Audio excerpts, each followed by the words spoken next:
오늘도 이렇게 만나뵙게 돼서 반갑습니다. 우리 옆에 분과 우리 인사하도록 하겠습니다. 언제나 사랑합니다 라고 우리 인사하도록 하겠습니다. 언제나 사랑합니다. 네, 사랑합니다. 네, 네.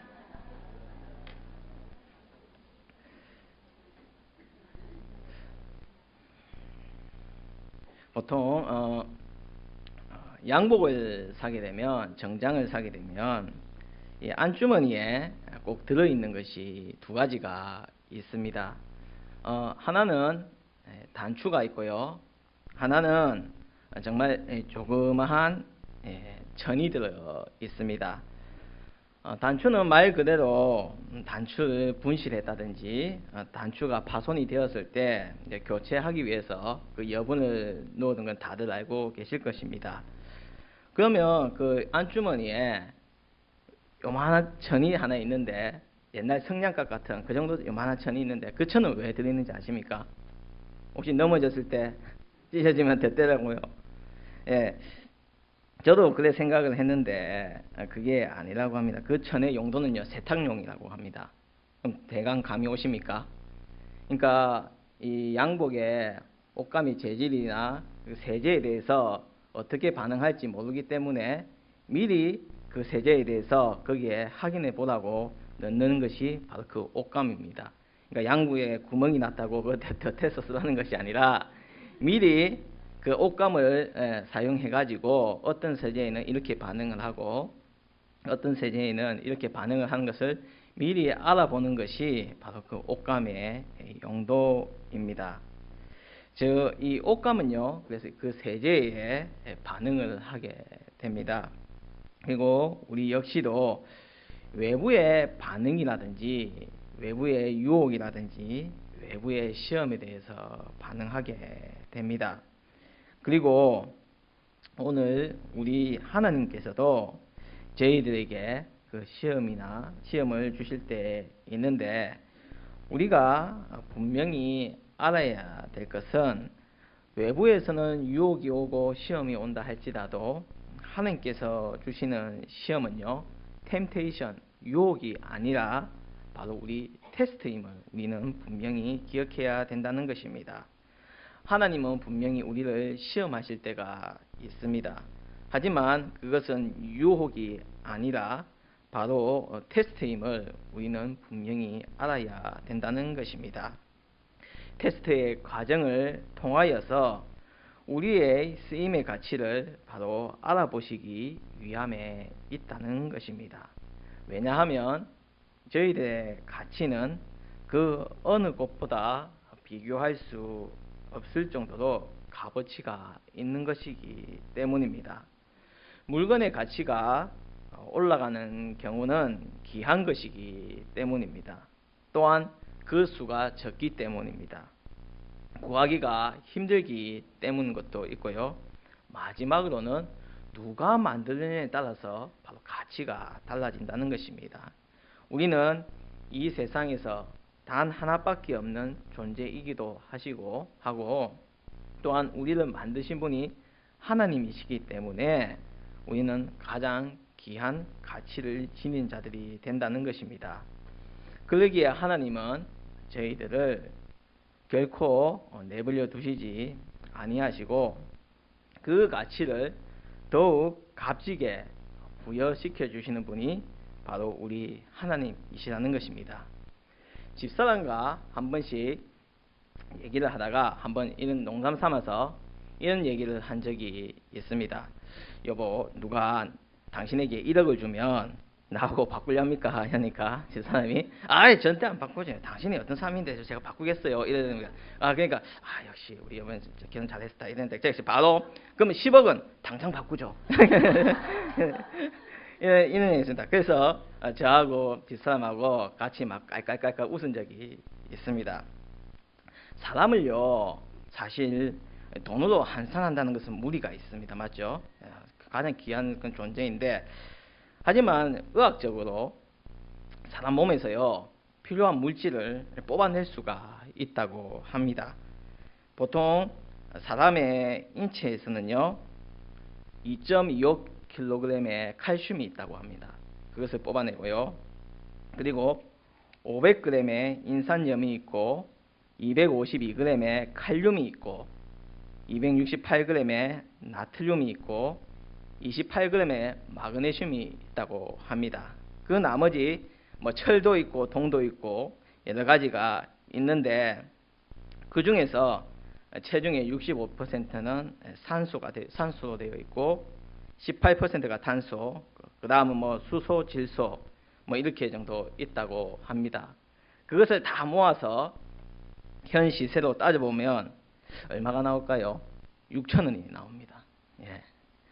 그러니까 사람을 정말 뽑아서 쓸모있는 무언가를 그런 것을 만들어내서 돈으로 치니까 6,000원이 나온다는 것입니다. 즉 60kg의 체중의 사람이라면 1kg당 사람값은 100원이고 라면 한 봉지도 살 수 없는 그런 존재입니다. 삼겹살 한 근에 10,000원 정도, 10,000원 좀 더 하죠 요즘은. 그런데 사람 한 근은 라면 한 봉지도 못 삽니다. 그래서 사람은요 어떻게 보면 정말로 그 자체로만 보면 부족한 것이 많고 허무한 것으로 채워지는 것이 바로 이 사람이라는 것입니다. 말 그대로 사람은요 태우면 한 줌의 재가 됩니다. 울산에서는 장례를 하게 되면요 거의 여기 울산 하늘공원 있죠, 이쪽에 다 이제 화장을 하러 옵니다. 근데 저 울산 하늘공원이 완공되기 전에는 울산 동구에 있는 아주 옛날 그 화장터가 있는데 거기서 화장을 했습니다. 저 완공되기 전까지는. 근데 워낙 옛날 화장터다 보니까요 관을요 직접 손으로 밀어넣고 그리고 시간이 되면 그 일하시는 직원분이 부릅니다. 한 1시간 반 정도 지나면. 그럼 누구 예, 오세요. 상주분 오세요. 그러면 그 일하시는 분이 그 뚜껑을 열고 그대로 그 밑받침을 꺼내면 정말 하얀 분필과 같은 그 유골들이 그대로 나옵니다. 예, 그래서 그것을 이렇게 모아가지고 새 절구통에다가 새 절구로 빻아가지고 그러면 그걸 분골함에 넣어주는 것을 직접 눈앞에 본 적이 있습니다. 세상 사람들은 그 모습을 보면서도 또 한 번 울고 완전히 끝이라고 말하면서 그 사람이 살아있을 때를 회상하면서 다시 한번 막 울고 그렇게 합니다. 하지만 우리 하나님은 이런 것에서 벗어나게 해주셨고 우리가 이 땅 가운데 살아가면서 살아갈 희망과 용기를 바로 부어주시는 분이시라는 것입니다. 즉 나를 테스트하여서 더 단련시키시고 복받을 자의 준비가 바로 되게 만들어 주신다는 것입니다. 방금 말씀드린 것처럼 가치를 부여해 주시고 가치를 더해 주셔서 주님 앞에 쓸모있는 자로 주님 앞에 이제는 주님의 뜻을 가지고 나아가는 당당한 자로 세우신다는 것입니다. 오늘 성경 본문의 상황은 이스라엘 백성들이 바벨론에 잡혀 있어서 실로 엄청난 환란에 직면하여서 두렵고 떨고 있는 것을 볼 수가 있습니다. 분명한 것은 하나님의 역사 과정 속에서는 번창과 좋은 일만 있는 것이 아니라 단절과 분열과 고통과 시련도 분명히 있다는 것입니다. 전능하신 하나님은 저희들에게 복과 은혜를 주시는 분이십니다. 그러나 그 복을 받는 과정에서는 가혹할 정도의 아픔도 주시는 분임을 우리는 분명히 알아야 된다는 것입니다. 그리고 믿는 이의 복이란 단순히 물질의 복만이 아니라 그는 물질의 복의 개념이 아니라 거기에서 벗어난 더 의미 있고 깊은 참된 복임을 우리는 기억해야 한다는 것입니다. 하나님을 믿는 것이 단순히 나 잘되기만을 바라면서 믿는다면 그것은 우리는 하나님을 이용하는 것밖에 되지 않습니다. 저희들이 하나님을 믿는 것은 하나님의 뜻을 따르기 위한 것이고 하나님 앞에 순종이 가장 옳은 길이자 가장 가치 있는 일임을 분명히 알기 때문입니다.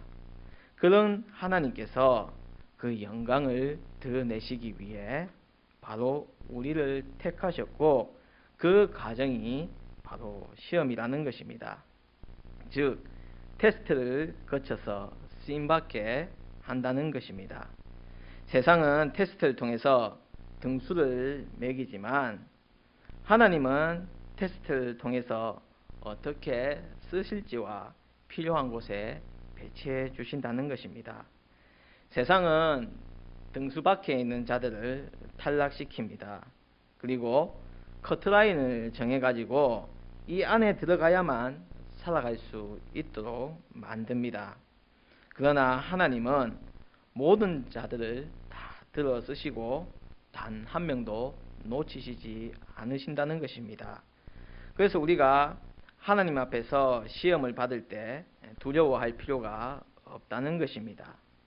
등수의 순위를 매기는 것이 아니라 보잘것없는 나를 테스트하여서 주님께서 너를 쓰시겠다고 강한 의지를 보여주신다는 것입니다. 사실 시험에 대해서, 이 테스트에 대해서 긴장하지 않는 사람은 아무도 없을 것입니다. 저도 이제 교육전도사 시절 때 맨 처음 하다가 이제 처음으로 임지를 옮길 때 여러 군데 이제 지원서를 내서 이제 연락을 기다리고 있었는데, 그러던 중에 이제 연락이 왔습니다. 딱 전화 받습니다. 여보세요 하니까 그 땡땡땡 땡땡이 아니죠. 장우강 목사님, 장우강 전도사님이십니까? 저도 모르게 그때 딱 이렇게 집이었거든요. 그때 여기 딱 등을 기대고 앉아 있었는데 저도 모르게 벌떡 일어나가지고 예 목사님 이러면서 그런 적이 있었는데, 우리들에게 있어서 하나님께서는요 테스트를 주시는 것은 우리에게 아픔을 주시기 위해서 있는 것이 아니라 우리를 택하셔서 그 크신 뜻을 펼치시기 위해서 우리를 바로 들어 쓴다는 것입니다. 사람과 사람을 대조해 놓고 보면 키도 다르고 생김새도 다르고 능력도 다 다릅니다. 가진 부도 다르고 가진 체력과 명예도 다 다릅니다. 하지만 하나님이 보시면 다 똑같은 것입니다. 하나님은 우리를 어디에 어떻게 쓰실지 자세히 살펴보신다는 것입니다. 그래서 하나님은 독생자 예수 그리스도를 이 땅에 보내실 때 요셉과 마리아를 사용하셨습니다. 그 시대에 살았던 정말 평범한 총각과 처녀였습니다. 그 전까지는 어디에서도 전혀 등장하지 않은 평범한 이스라엘의 시민이었다는 것입니다. 그러나 하나님은 이 둘을 통하여서 예수님을 이 땅에 보내셔서 죄에서 구원이라는 가장 값진 것을 이루기 위한 첫 시작을 하셨다는 것입니다. 하나님의 놀라우신 계획은 본인이 직접 하시는 경우도 있지만 사람을 통해서도 분명하게 나타내신다는 것입니다. 그래서 어느 하나 소홀함 없이 우리를 귀하게 쓰신다는 것입니다. 그렇기에 우리는 이 성전 안에서 주님 앞에서 예배드리고 있다는 것은 이미 우리를 쓰시고 계신다는 것입니다. 옛날에 하나님 앞에 나올 수 있는 자는 대제사장밖에 없었습니다. 그것도 1년에 단 한 번. 그러다가 대제사장이 조금이라도 잘못하거나 잘못 예배를 드렸으면 그 자리에서 죽고 말았습니다. 다들 아시다시피 대제사장이 들어갈 때 허리에 줄을 차고 갔지 않습니까? 왜 줄을 차고 갔겠습니까? 혹시나 하나님 앞에 예배를 드리다가 잘못 드리면 죽어버리니까, 그러면 그 시신을 꺼내야 되지 않습니까? 자기는 들어갈 수 없으니까. 그럴 정도로 그런 예배는 굉장히 중요시했는데, 지금은 우리가 이렇게 예배 앞에서 예배를 드리는 자로서 쓰임받고 있다는 것은 우리에게 크나큰 은혜이자 나를 바로 들어 쓰신다는 것입니다.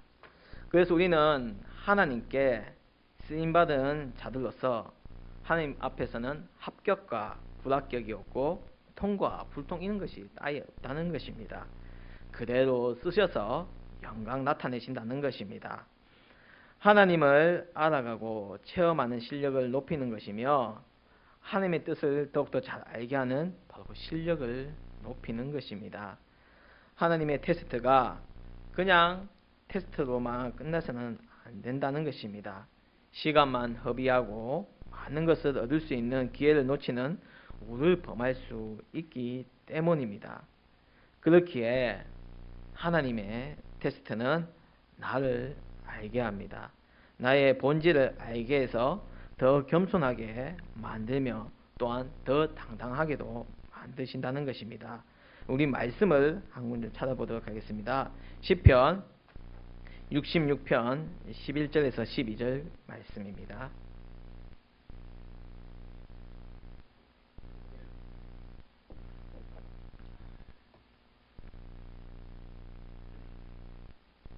시편 66편 11절에서 12절 말씀입니다. 우리 다 같이 읽겠습니다. 시작. 우리를 끌어 그물에 들게 하시며 어려운 짐을 우리 허리에 두셨으며 하나님들로 우리 머리 위로 타고 가게 하셨나이다. 아멘. 여기까지 읽도록 하겠습니다. 어려운 일을 당하게 되고 사람들에게 굴욕과 수치도 당하게 되면서 낮아지게도 하시고 또한 겸손하게 하시는 바로 작업이 완성이 된다는 것입니다. 그래서 하나님께서는 우리의 틀을, 우리의 그릇을 빚어주시고 넓게 하시고 깊게 하시는 그 작업을 우리를 통하여서, 그 테스트를 통하여서 만드신다는 것입니다. 그래서 하나님의 테스트는 우리를 실족하고 망하게 하는 것이 결코 아니라는 것입니다. 사람이 감당할 만한 시험을 주시고 테스트를 허락해 주시고 피할 길도 주시는 분이 바로 우리 하나님이시라는 것입니다. 시편 66편 9절을 다시 한번 읽겠습니다. 시작. 그는 우리 영혼을 살려주시고 우리의 실족함을 허락지 아니하시는 주시로다. 아멘. 하나님의 테스트는 우리를 공경에 빠뜨려서 헤어나오지 못하게 하시려는 의도가 절대 아니라는 것입니다. 하나님의 테스트는 우리를 풍성하게 하는 것에 더 깊은 뜻이 있음을 분명히 알고 있어야 된다는 것입니다. 우리가 방금 전에 12절을 읽었듯이 풍성한 것에, 풍부한 곳에 들이셨다고 말씀하셨습니다. 그래서 우리가 가지고 있고 우리가 만들었던 그 그릇을 하느님께서 이제 그 그릇을 직접 만드셔 가지고 그 그릇을 더 크게 하시고 더 깨끗하게 하시고 넓히게 하고 깊게 하셔서 하나님이 준비하신 복을 풍성하게 받게 하시려는 사랑이 분명하게 있다는 것입니다. 그래서 우리는 하나님께 주신 그 테스트를 통하여서 하나님을 찬양하게 되는 것입니다. 시편 66편 2절에서 4절을 우리 다 함께 읽어보도록 하겠습니다. 시편 66편 2절에서 4절입니다. 시작. 그의 이름의 영광을 찬양하고 영화롭게 찬송할지어다. 하나님께 아뢰기를 주의 일이 어찌 그리 어미하신지요. 주의 큰 권능으로 말미암아 주의 원수가 주께 복종할 것이며 온 땅이 주께 경배하고 주를 노래하며 주의 이름을 노래지라. 아멘. 하나님께서는 우리에게 온전히 복을 다하여 주셨습니다. 그 복을 받는 과정이 바로 테스트임을 기억하시길 바랍니다. 테스트는 어려움이라는, 아픔이라는, 고난이라는 그는 포장지로 쌓여진 복과 사랑이라는 것을 분명하게 기억하시길 바랍니다. 그러면 우리가 그 포장지를 벗겨내는 순간 그 안에는 정말 값진 복이 들어있듯이 온전히 주님께서 주신 그 테스트를 주님 안에서 잘 감당하며 이겨낼 수 있는 우리 저와 여러분들이 되시길 바랍니다. 도저히 안 되겠어요? 힘들겠어요? 아닙니다. 주님께서는 우리에게 그 테스트를 이겨내신 힘도 바로 주시는 분이시라는 것입니다. 온전히 내 모든 것을 주님께서 허락하신 대로 그 테스트를 잘 감당하고 또한 그것을 이겨내서 주님 앞에 더 큰 기쁨이 되시고 또한 주님 앞에 더 크게 쓰임받는 우리 아름다운 새벽교회 성도 되시길 바랍니다. 다시 기도드리겠습니다.